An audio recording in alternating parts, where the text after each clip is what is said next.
mag-declare ta sa atong mga ngabil. So dako gyud power ang words gagawas sa atong baba. And I do believe nga some of us nga wala pa nakristohanon atong mga ginikanan, ang uban sa tuwa na nakipuyo lang sa atong mga auntie, sa atong mga uncle, no? Naay mga gibuhian nga curses sa tuwa, no? Mapobre unta ka, no? Suwa ka kay balo, nagalakaw ka nga naay curse na ka-attach sa imong life. Every words gagawas atong baba, they are power. They are life. They are not just words, no? Di lang na words. Matod pa ni Santiago sa James chapter 3, pwede siyang maka-change sa runda sa imong kinabuhi, no? Ang kadako sa kakabayo, no, tungod lang sa kanang rain kanang gibutang sa ilong sa kabayo, kaya niyang palikuon ang destinasyon sa kabayo. Sa kadako sa barko, gamay lang timon, matod pa ni Santiago sa James chapter 3, pwedeng mausab ang dagan sa imong kinabuhi. So naay mga curses nga gi-release sa tuwa. And some of us was dedicated. Gidedicate ta sa dili godly nga dedication, di ba? Naigipang sa atong diri, gibutangan diri og kaning cross atong agtang, no? Ang uban dala dito sa altar.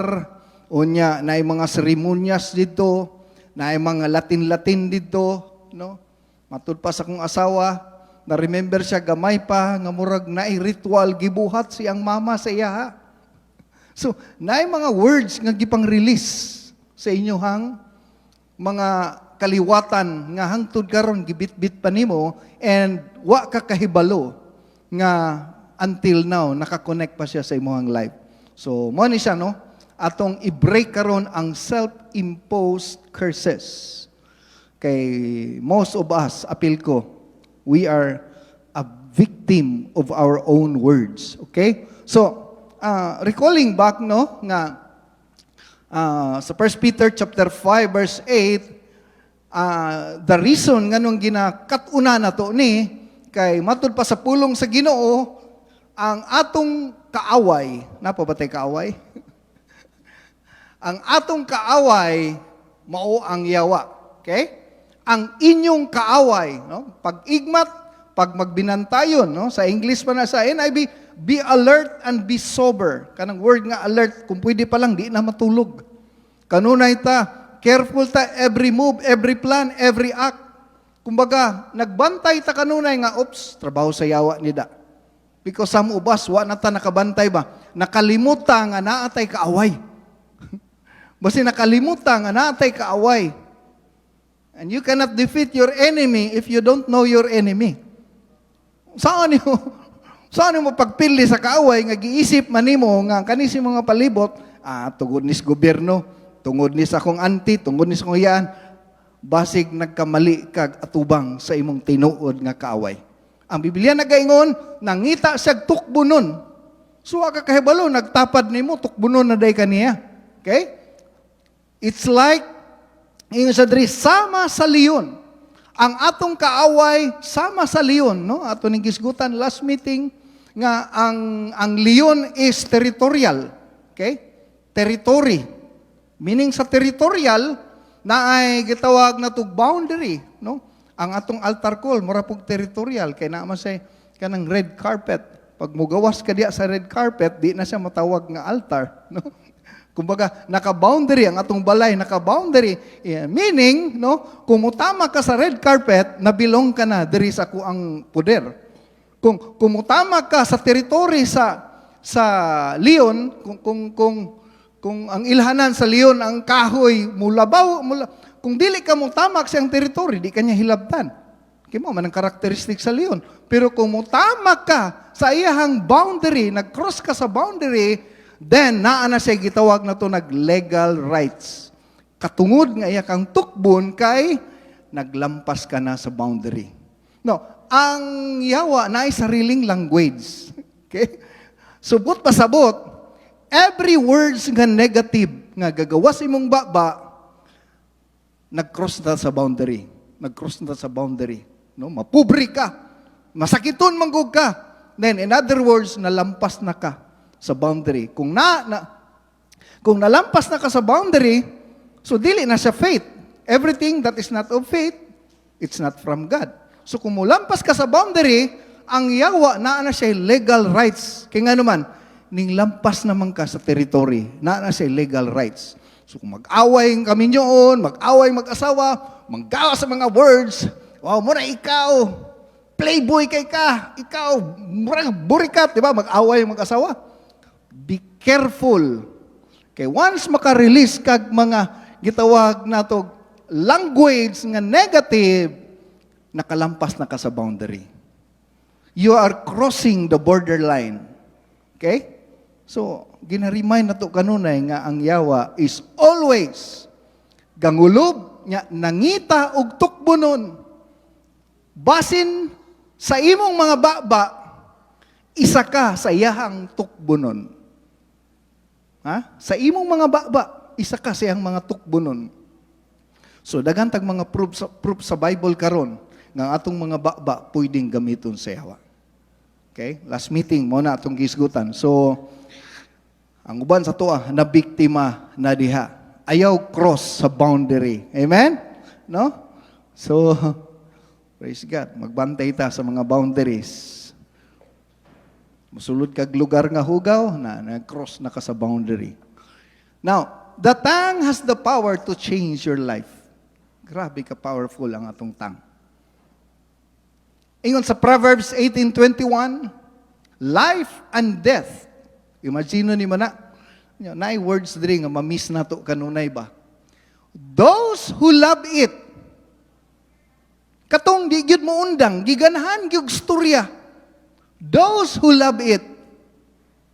Kanang di kapugong. Di makapugong sigig marites.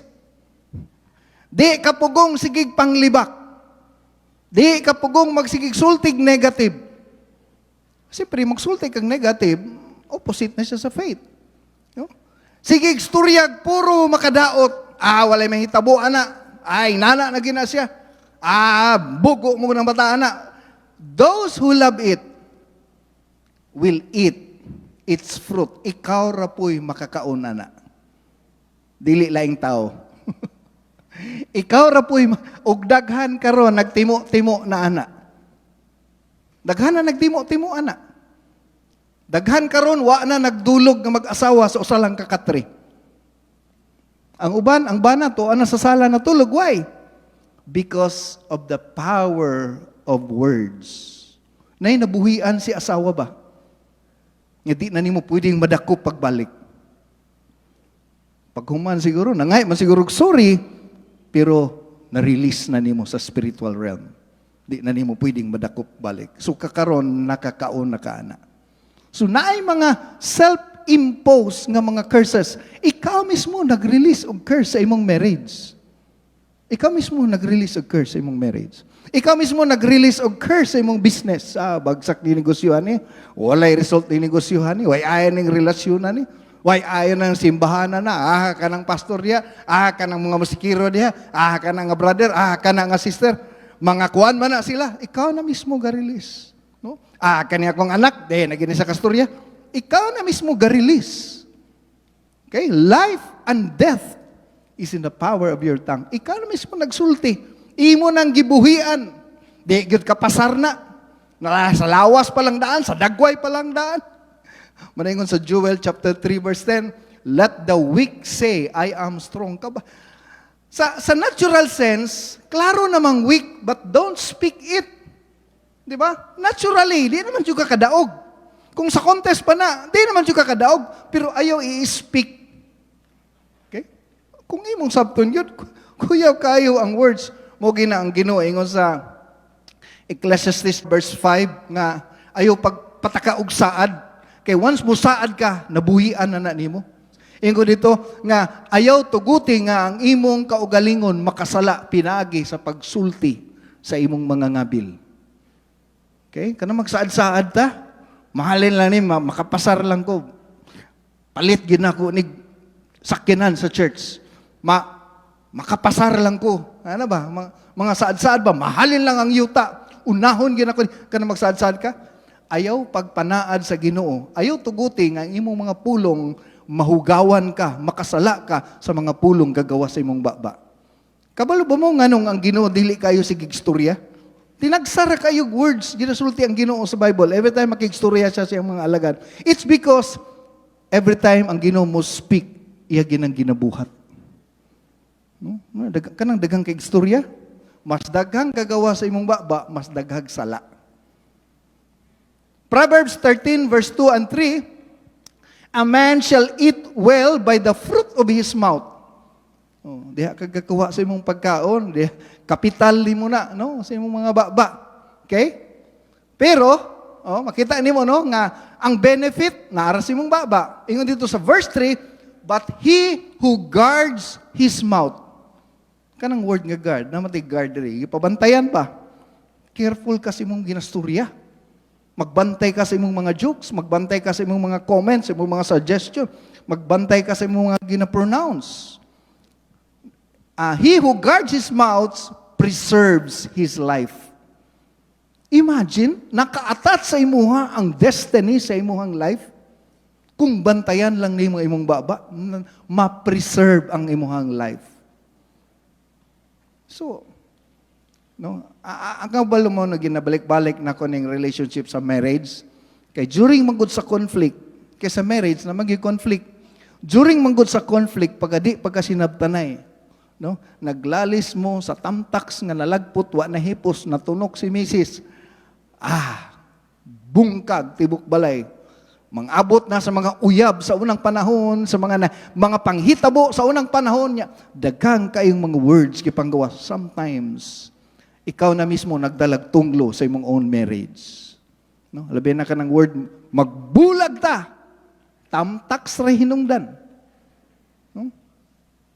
Unya ka ng word nga magbulag ta, masuko ang Ginoo ana. Kay nga naman, mura kag nag-file o kanang ano gani sa Ginoo nga i-break nimo ang iyang covenant, ang iyang promise. What God has joined together, let no man separates. Mura kag nag-propose ba nga ang gi-create sa Ginoo imong bungkagon? Mura kag ni against sa plano sa Ginoo. So di na to na i-release, no? Kay pag once magbantay ka sa imong baba, maka-preserve na siya sa imong life. Nami mga conflict, no? Ako nami conflict. Sila ni pastor na mga conflict. Kanang mga dili pagkasinabtanay. Guard your mouth. Bantay imong baba. Mga bana, labi na ning mga asawa, no? Kay kaning mga asawa, kuan ni sila. Kaning masinggan ni sila, no? Grabe, gamayng likay, basta kay sa maigo lang, kabalo ning masinggan, bisag wa nakita ang tao, tira ra na. Nya mo nagingon nga sa maigo lang. Ang bana tinagsa rin ni musturya, pero granada pod. Kaisa lang ang buto, pero damay tanan. Okay? So, he who opens wide his lips, verse 3, katong daghang gagawas siyang baba, dagkog baba ba, he opens wide his lips, shall have destruction. Imagine mo, wala di gisgutan sala. Wala di gingon nga nag-immoral ka. Ingon lang diri, lips lang, pero nanay destruction sa imong life. Pwede kang magkaroon og self-destruction. Sometimes, we are a victim of our own mouth. Okay? So, kinahanglan, ikat na to ni. Proverbs chapter 4, verse 24. Put away, no? Ayo, gyud. Ipalayo, gyud. Ang deceitful mouth. Kanang word nga deceitful mouth, opposite sa imong act, no? Ang nagawa sa imong baba, opposite sa imong kinabuhi. Mga pulong mahugaw. And put perverse lips far from you. Kanang word nga perverse, mao na ang mga negative, mga pagpamalikas, mga pagpangpanunglo, pangdaot, panglibak, no? Magbantay ta sa spirit of jealousy. Ang spirit of jealousy, sikreto na nga wa ka kabantay. Nga matingala ka, ang imong silingan nakapalit og kotse, wa man ta siya gibuhat daotan sa imo niya, imong atakihon. Pero unknowingly, ang spirit of jealousy na sa imong sulod. Kana sila, nangutang gina, wag nakabayad. Wa man si gihimo, nga nang istorya man kaana. Ambot lang, unsay may hitabuan na, unsaon ka nila pagbayad, basig pila ka adlaw, embargohon ra gyapon na. Wa man si gibuhat nimo, magbuot ba day kag embargohon na, bantayi ang imong baba. Ang tawag na perverse lips. Ya wa ka kay balo. Ang bottom line, jealousy. Nagselos ka lang. Because there are times di na to kaya i-handle ang success sa uban. Ang tinuod, di nimo kayang ma-handle ang iyang kadaugan. Experience na ako sa una. Bako pa man siya, daghan magayang attender. Nya, ako, 8 years na ko, murag, usahay, wa pa may musimba. Kuan, manggod na sa good. Naamo ko'y naghatag ani ang igsoon sa abroad. Kapansin ko ba, wa may gibuhat ng tawhanas ko, ang anong, magtapok-tapok mga pastor, dagang kay ko ginastoryang negatiba. Ang tinuod ay, di na ko kayang i-handle ang iyang success. 3 years pa siya, buto na yung simbahan, kapait nagsakyanan. Tinga, kung anong dauton man ako. Gagawas ang negative, ang perverse lips. Bantayan, ipalayo na. Because the truth is, di na ko kayang i-handle ang iyang success. Diba? Ato silang i-pray nga, thank you Lord, nga imo na siyang gi-bless. Nag-ambutang i-bless sila niya. Pag man na-bless na hinon, imo na hinong dauton. Okay? Muna ang word perverse lips. Kita ra de nag-release og tunglo sa laing tao. Pag-release nimong tunglo sa iya, di gapon na magdugay. Mo man akong word sa una, di gapon na magdugay. Ang problema, no? Proverbs chapter 26 verse 2. Mura siya sparrow, nga kung dili siya takos mo dawat ana, mubalik na sa imo.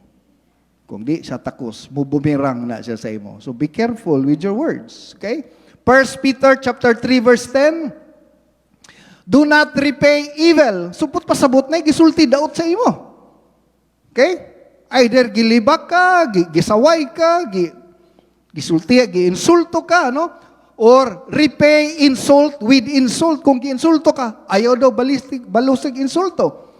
In fact, ang word sa Ginoo nagaingon, repay evil with blessing. Kay the more siya nag-release sa imuha curse, the more siya nag-release og negative or insult sa imuha, he is hurting himself. Ayaw na lagbalusi, kay di man ka deserving ato. Siya mismo nag-self-impose sa iyang own curse. Balusig blessing. Kay once pag-release kag blessing, gisultihan ka, mga dalo mo. God will bless you, brother niya. Di man siya deserving ato. Mandautay gud siya. God will bless you, brother. Pag di sa deserving ato, pag-release nimo, sa imo gihapon to balik. Ikaw ra gihapon ang i-bless. Amen? So kung gusto mo i-bless, giingnan kag pangit, putot, upaw. God bless you, brother. Nya di man tumudulot niya, kay gidaot man ka, pagbalik, ikaw ra gihapon i-bless. Mo na ingon nga, repay evil with blessing. Nya ingon pagid sa Ginoo, because to this you were called to inherit the blessing. Imagine, the only way to inherit the blessing, i-bless tong nag-curse sa imo, there is power in our words. Okay? And, yung sa verse 10, whoever love life, love ba na ito ang kinabuhi?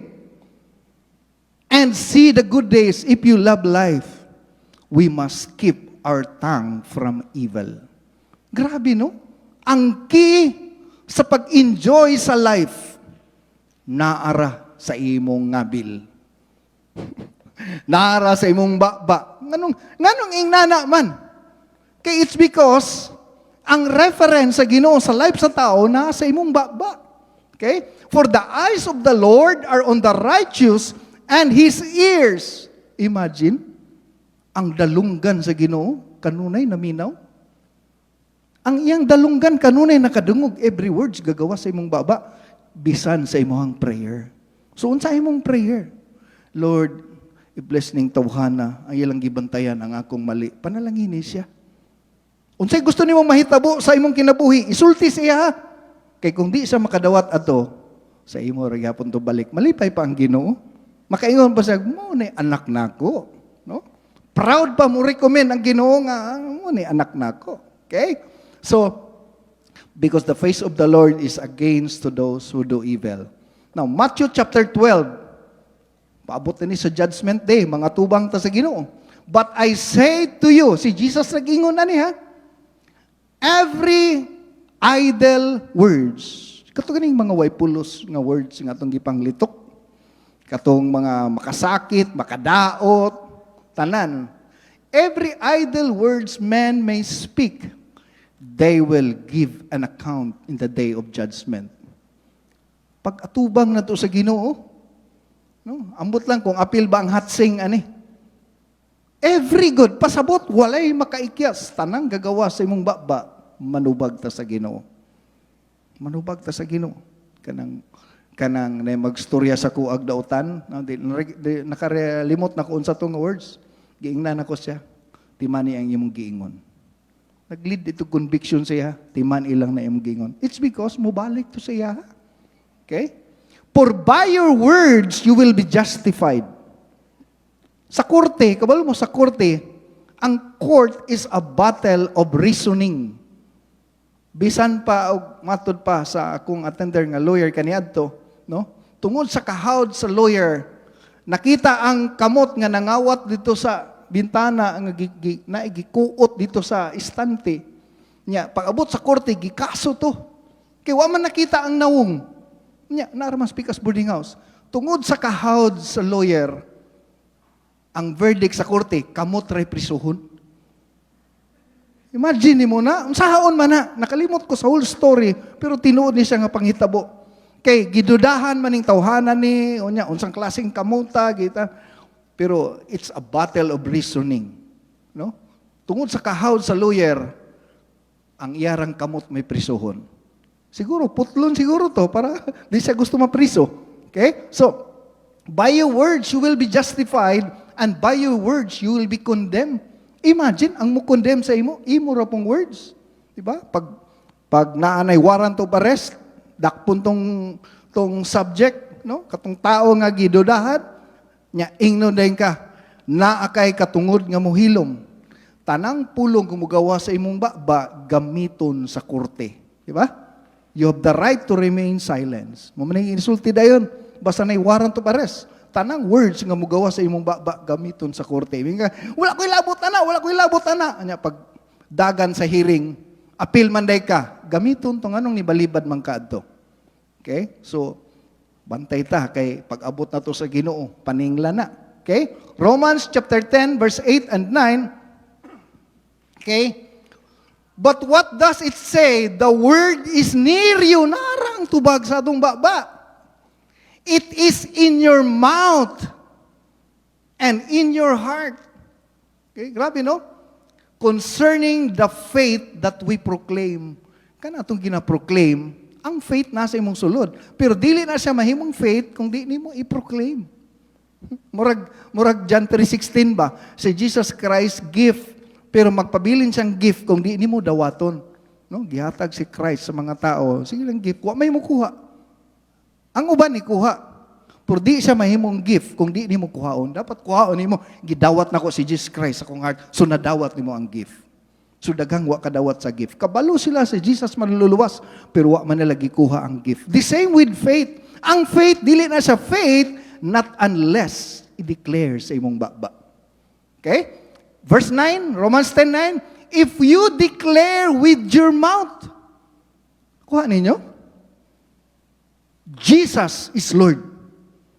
Mo din nga, kinahanglan pa man mag-pray. Kabalo na ang Ginoo sa tong problema. But we need to speak it. Unang reason nga nung natay prayer life. Kaklaro na sa imong problema. Kakita gani ko nga churchmate rata. Kakita, Ginoo pa kaha. Pero nga nung kinahanglan ilitok. Jesus is Lord. We must declare with your mouth and believe in your heart. Then you will be saved. Kinahanglan mo declare jud ka. Isulti jud nimo. Munang mag-outreach ta, sundan ni nga prayer. Kinahanglan i-declare. Nganong kinahanglan man sila pasundon sa prayer kay dapat sila mismo ang mulitok. Di pwede Ginoo pasaylua si brother. Nya ang imong giinag pasaylua di gusto mong ginulsol. So useless. Dapat siya mismo mulitok siyang mga ngabil. Okay? For it is with your heart that you believe and justify, and it is with your mouth. Sa imong baba, you profess faith. Sa imong baba, yun igawas ang faith. So, kinala mo sulti jud ka. Mabitaw ng Joel chapter 3 verse 10, let the weak say, I am strong. But pasabot, kung naa kay faith, kusgan ako. Wala na. Ayon ako. Bisag klaro kung wa na ayo. Pero ayo, isulti nga, wa ka na ayo. Okay? Ako'y gamayng proof sa inyo, hadari.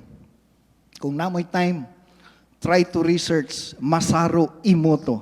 No? Igagaw na ko ni Stuhod. Scientist ni siya, water researcher. And if you try to Google this person, usa siya ka scientist nga naka-discover siya nga ang water kanang gitawag og molecules, ang atom molecules kanang naa sa water, mo respond siya sa words. Kani di ni siya Kristohanon. Unya, naghimo sila experiment nga every time istoryahon niya ang water, ibutang nila ito sa laboratory, gamitan nila microscope, ang words nga positive, tanan yung sa upper side, kanang blue. Istoryahan nila truth, thank you, I love you, eternal. Every water, pagtanaw dito sa microscope, nag-form siya og mga crystals. Kani di ni Kristohanon. Pero iyang nasabdan nga ang words na igahom nga maka-form. Na kung storyahag negative, no? You make me sick, you fool, evil. Tanaw ang result sa water. Tubig rana nga storyahon nimo, pero naaday ka ng word no nga spiritual realm, di ba? Sa spiritual ba karon? Atmosphere man naman rin ang presensya sa Ginoo. Gitawag na tog spiritual realm. Every time we speak, naara na diri. So, kung musturya kag dautan, musturya kag hugaw, naasay effect sa spiritual realm. So, na-realize niya. So, ang ilang gihimo, naghimo siya experiment. Gibutang nila ang tubig dito sa lamisa, nagkuha siya mga volunteer, no? Unya, ilang storyahon ang tubig. Okay? Try nyo nag-research sa YouTube, no? Thank you, water. We love you, water. Grabe! No, actually, ako rin ang gi-print screen. That is video. Video ni siya. No? Naka-video ni siya. Ako rin nag-convert na into image. No? Istorya na lang positive. Na ang tubig sa tubangan. So, ilang gikuha, ilang gidala sa laboratory, ilang gi-separate nila ang mga drops, gisulod nila sa rep, dayon ilang gitanaw dito sa microscope, no? Ug mao na ang result. Every time they speak positive, naga-create og crystals. Nari power ang words. Tubig ang ilang istoryahan. Now, ang problem, 70% sa atong lawas, tubig. Kung naay gahom ang words dito sa water to create crystal form, beauty, healthy water. Every time you speak to that person, you speak to the water. Ang imong brain daan is 80%. Ang imong brain daan is 80%. Nag-drive ko gahapon, wa mo na ko'y dala wallet, pero pang lamia sa kong biyahe. Laka ko. Pagkabalo na akong wa ko'y lisensya, awa na, guba na akong adlaw. Patay na ron, madakpan ko ani, daghan na kay ko gipanulti ba? Ang ako ang tibok adlaw, murag naguba. Kay gasulti kog negative sa akong self. Well, ang reality, wa man ko'y lisensya, alangan iba ng escape. Dapat ay musulti kag, sige lang, proteksyonan ko sa Ginoo, dili ko madakpan, maghinay kog try, dili ko mabangga. Para ma-revive na ko ang atmosphere sa ko ang life. Ang nahitabo ani matapsingan ko ani ron, mabanggaan ko ani ron, unsaon na lang ni daghan na kay ko gipangsulti ba. Nya karon ako na realize upon studying this subject, uy, grabing gi-release na kong negative nga nagguba ang akong tibok adlaw. Okay? So, imagine nga 70%, okay? 70% sa mga bata pag ang idara na day is 50% na lang ang water. Nakuhaan gamay, no? So, inana kakuyaw ang words na effect kung musturi ka. Muna ingon nga, Let the weak say, I am strong, Joel chapter 3 verse 10, kay in reality, weak ka, but because you speak positive. Nagstorya kag positive, dan ang result, ang sarili nimong self, ang sarili nimong part sa imong body, nag-release kag life. Matong yung Proverbs chapter 18 verse 20, no? Life and death is in the power of your tongue. Okay, mo din na nga pag naay mga self-imposed nga curses, mo effect gid sa imong life. That is why we need God. James chapter 3 verse 9, the tongue we praise. Mo nang anong naata diri sa church, mag-praise ta, mag-worship ta. Kay every time you say, we love you Lord, we worship you God, you release power sa imong life dito sa spiritual realm. Nadawat na sa Ginoo. Mo nang dapat na highest form of praise, mo express kita sa atong pagpasalamat sa Ginoo. Di man kaka-praise sa imong balay. No? Kung mo praise man ka dito, pero that is not the right place. No? Makakaon man tagdapling kalsada, pero di man na kusina god. Ang kananan dapat nas kusina. Magkaon kag dapling kalsada, makakaon ka, pero dili na ang proper place. Ang proper place to worship God is in the house of the Lord. Okay? So we praise our Lord. And the problem is, we curse. So, grabe. We curse human beings made in God's likeness. Binuhat sa Ginoo na you oppose. Nag-release kag tunglo. Muna, ingon si James, out of the same mouth. Maurang ba, mudayig ta, nya manunglo ta. Ingon si Santiago, dapat diliana. This should not be. Kung basahan ni mong verse 11, pwede ba daw ang duha kasapa mudagan sa usalang kadagayday, no? Separate gina siya. But pasabot ang baba nimo gamitan nimo sa pagdayig, ayaw gamita sa pagpanunglo. Pero tinatong dayeg diri sa Ginoo nya pag abot sa balay tamakan nimo iro nang gawa sa imong baba puro mga demonyo. No? Pero mga yaw, di ko kalitok, no? YAWA. Di mo ko kala, di mo makapamalikas unya ko ba in Jesus name, no? Ako na lang ilisan og kanang iro. Sa sige nimong pamalikas, ang imong kwarto mapuno og demonyo. Abring bintana para manggawas ang uban. So, bantayan nato itong mga baba. Another experiment. Okay? Kani, itry ninyo ni sa balay. Pwede ni sulayan. Magkuha mo, garapon ka ng sa ladies' choice. Kanang palaman gani, garapon. Tulo ka buok. Okay? Maglungag mo o kanon, 20 minutes lang, kumbaga half cook. Para ma-prove na to nga ang atong baba na igahom. Unya, after 20 minutes, kanang mura na siya na alang-alang pagkabukal, imong i-transfer dito sa container, no? Imong hukaron, ibutang nimo dito sa container. Unya, imong butangag papel, imong silyuhan, pwede nimo scotch tapean, nya, butangan nimo og pangalan sa ibabaw, love, hate, nya, ignore. Kanang word ignore, wa kay isulti. Kumbaga, wa say labot, pero appeal siya sa experiment. Okay? So, imo nang storyahon 60 seconds daily. Okay?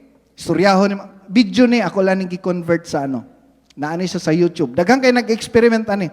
Si Imoto gyapon ang origin. Pagka-discover ni Imoto, daghan ang nag-try ug daghan kayo naka-proof naka-prove nga powerful ang words. Okay? So, ang imong buhaton every day storyahon nimo ang garapon 60 seconds for 2 months, no? You are wonderful. Maayo kayo ka. Tungod sa imo nakakaon mi. Puno ka sa gugma, puno ka sa... Istoryahon ni mo na daily for 60 seconds. 2 months ni mo na buhaton. Okay? Unya, katong hate nga garapon, pwede na ka mamalikas. No? Ikaw? No? Pwede na ka mamuta diha. Wakay ayo, wakay pulos. Istoryahan na. You can try this at home. Ug makita nimo ang result. Kanang ignore ayog hilabti. Okay, kumbaga sa imong experiment wa say labot. Okay? Ang result, mao na ang result sa 2 months. Ang katong garapon nga sige sultiag, maayo ka, bright ka, buutan ka, matinabangon, kung di tungod sa imo, wa may kakaon. No? Tanawan niyo sa result sa 2 months. Tanawa ang hate. Gikut-kut. Nag-itom-itom. Pero tanawang ignore. Natural lang nga panos. But pasabot, how come nga nasa garapon, nag-speak lang man ka, unsa may connection sa rice o sa imong baba? In other words, when you say negative words, di na nimo pwede badakop balik. Naay truth sa spiritual realm. Naay nagapanghitabo nga wala nimo nakita. Every time you speak blessing sa imong mga anak, sa imong mga asawa, sa imong bana, sa imong pastor, sa simbahan, sa imong boss, every time you speak blessing, naay panghitabo nga wala nimo nakita. Murag sakyanan ba? Ang nibalaan sa driver, manubila lang, pero ilalom sa makina, daghang panghitabo nga wa nimo nakita. Ang makina, ang gear, ang oil, ang hangin, ang mga piston, ang mga crankshaft, busy kayo sa ilalom sa makina. Pero ang imong trabaho, galingkod ka lang. Ang nagdala sa imong destiny, wa nimo nakita. Siya'y hinungdan nganong niabot kag kagayan kay naay busy sa ilalom nga wa nimo nakita. Pero ang trabaho nimo igo lang kag gagunit sa manubila. The same with sa imong life. Sulti lang ang blessing because one day ang magdala sa imong destiny, wa nimo nakita naara sa imong baba. No? Mayo gini akong asawa ba? Kundi tungod sa akong asawa, wa gid mi gikaon ron. Ang wa nalagi gikaon lagi pero sus Ginoo ko. You are releasing negative words. Ikaw ray nagtunglo sa imong kaugalingon. Okay? So, okay na ba ta diha? Higugmaan ninyo yung mga banag, mga asawa. Ha? Ingno na na imong banaw, buutan juga pang. Hubog na ni uli. Pritigin imong butana ba? Nga man jud ng buutan man jud kayo ka. Uy, sultian ta ka na ay power ang words. Ang 70% nga water nga nasa ang sulod, mga buhi. Muna nga, di ta magsigisulod. Wadyo kay ayo. Ayaw, manglayas, mabulag ta. Ikaw ra ang nag-poison sa imong destiny. Amen? So, Joshua 6:26, si Joshua nag-pronounce og curse. Paabot sa 2 Kings, si Hil, ang iyang anak, namatay tungod kay gi-restructure niya, gipatukod niya ang building, gi-curse ni Joshua ang Jericho. Okay? So Genesis chapter 9 verse 20, si Ham nagbugal-bugal sa iyang papa. Pag human nagbugal-bugal, ang si Shem ug si Japet nagrespeto sa iyang papa. Unsay ingon ni Noah? Ingon siya, curse be Kanaan. Gitunglo niya sa Kanaan. Wala man sa Kanaan diha. Si Kanaan, anak ni Ham, nag-release siya tunglo, mahimo kang ulipon. Every time mag-release kag curse, mahitabo gyud. Okay? Muna ang Canaanites, gibugaw sa Ginoo because of the curse nga naka-attach silang life. Ang uban sa tuwa karon ay mga sakit nga ang result is because of the release curse. Usahay ang atong life. 10 years ago, nakay ginalitok, di gid mi masinso, ing nana gid mi pobre. After 10 years, ing nana ragyapon ka. Pero katong sige release og blessing, tanawa ako. Long time ago, ang among kabinet, no? Ako mga igsoon kabalo na. Ibutang ang susi sa piano. Kabinet rato nga karaan, ang among tawag ana piano. Imagine na mo, among kabinet nga karaan piano, ang among isa ka aparador rep. Asa ang susi? Nasa piano. Kabalo ko mga igsoon nga kanang kabineta, ang tawag ana piano. Pero di na piano. Sige lang ikstorya na. O di kaming tanan may mga nag-igsoon ron, nami mga piano. It's because mahitabo gyud na. Mausab ning akong kaminyoon, dili ni magpabiling inani kay naay Ginoo. Si Pastor Tony nag-testimony last time na nagsis iyang tiil. Nya at subject na siya nga schedule na siya nga operahan. Gina-testimony Pastor every morning, sis dako kayo, paoperahan na. Naayo na ka sa dugo ni Jesus. Kada buntag. After 1 year, sige lang niya istoryahan. Ikaw sis, wala ka na kay giayo na ka sa Ginoo. Sige lang niya istoryahan. Natingala na siya, usa ka buntag, pagtanaw niya, nawala ang sis, yung tiil. Iyan ang gitestimony. Ang problema, Pila ka buok Pastor Tony nga pareha na kaning cancer wala na ni. Wala na. Di ba na kay cancer? Wala na oy kisay nag-ingon. Pero klaro gong naa na upaw na gud na imong ulo, pero don't speak it. Don't speak it. So, muna grabe. Si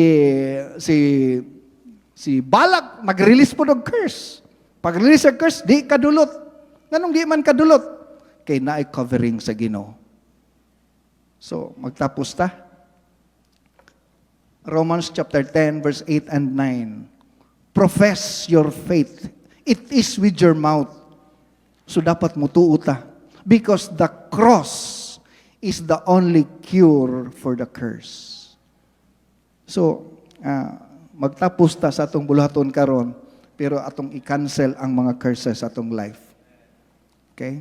Mga tagpasaylo sa Ginoo una sa tanan. Lord, pasaylo ako sa mga pulong ngayon gawas sa akong baba. Munang ang sorry, importante kayo.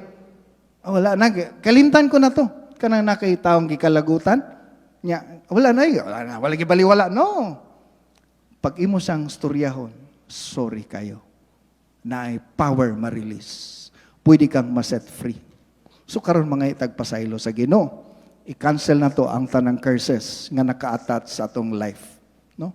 Ang once to na i-declare nga dautan, na i-declare nga hugaw. Nganong nasuko ang Ginoo kang King Saul nga pag-ingon sa Ginoo patyon tanan, apil bata, apil hayop. Di ba? Pag-attack nila, ingon si Samuel, samning mga kanding ako nadungog. Nganong gusto sa Ginoo nga way mahibilin kay katong ilang mga hayop, katong gikawat ni kasi itong naglubong sa yuta si Akan, mismo si Akan gitunglo sa Ginoo, kay ang ilang mga kagamitan o ilang mga kahyupan, ilang mga anak gidedicate sa mali nga Ginoo. Exodus chapter 20, no? Nga ang Ginoo nagabisita sa mga sala sa kaliwatan tungod sa sin of idolatry and witchcraft. So, but pasabot, naaslay witchcraft practice, nga ilang Ginoo si Molek manggigala, naaslay ritual nga ginabuhat, dito nila i-offer, dito nila ihalad ang ilahang mga anak. So kay nakahalad man to, ingon ang Ginoo, pag abot nyo sa promised land, pag ang balay gani na mga bukbuk, ingon ang Ginoo, gubaan na, ayaw na puya. Nganong ipagguba man sa Ginoo? Sa ayaw nagsudli, paunahang mga pari, kay kanang mga bukbuk, ilhan na sa ilang ritual nga, inig-asu gani sa ilang mga seremonyas. Ingon sa, ayaw nagpuyin ang balaya kay naanay tunglo. So imagine, ipagguba sa Ginoo. Nganong ipapatay sa Ginoo ang mga hayop. Nganong dili ipadala sa Ginoo ang mga bulawan. Kay katong mga tanan, gidedicate to sa mali nga Ginoo. Muna dapat i-cancel tana by the blood of Jesus Christ. Amen? Palakpakan na to. Itong buhi nga Diyos, manindog ta. Magampo ta, sundo na to ni nga prayer. No? O I hope ipadayon ta ni nga prayer sa tuang balay. I-practice ta ni because the cross is the only cure for the curse. Atong tugutan nga ang Ginoo mamuha sa atong kinabuhi karon and naay healing sa marriage sa atong lawas karong oras. Sa sundan ni Ginoong Jesus, salamat kaayo sa imong pulong nga akong nadawat karon. Karong orasa pasaylua ako sa tanang mga pulong nga ninggula sa akong mga ngabil nga nakadaot sa uban. Pasaylua usab ako Ginoo sa sala sa akong ginikanan, nga nagbuhi sa tunglo sa akong kinabuhi. Lahia ang akong kinabuhi sa ilang mga sala. Karong orasa, akong ginaputol ang tanang tunglo nga mga pulong nga gibuhian nga makadaot sa akong kinabuhi. Sa dugo ni Jesus, nahinluan na ako. Akong ginabungkag ang tanang tunglo nga nagagunit sa akong kinabuhi. Sa dugo ni Jesus, akong dawaton ang paghinlo sa imong mga pulong tungod sa imong dugo. Dito sa cross, nakabaton akong kagawasan karon. Salamat Ginoo sa akong kaayuhan o sa akong bag-ong sinugdanan. Ako kining dawaton karon uban sa pagtuo sa pangalan ni Jesus. Amen. Palakpakan na to tong buhi nga Dios. Amen. Hallelujah. Yes. Salamat Ginoo sa gahom sa imong pulong. Ha?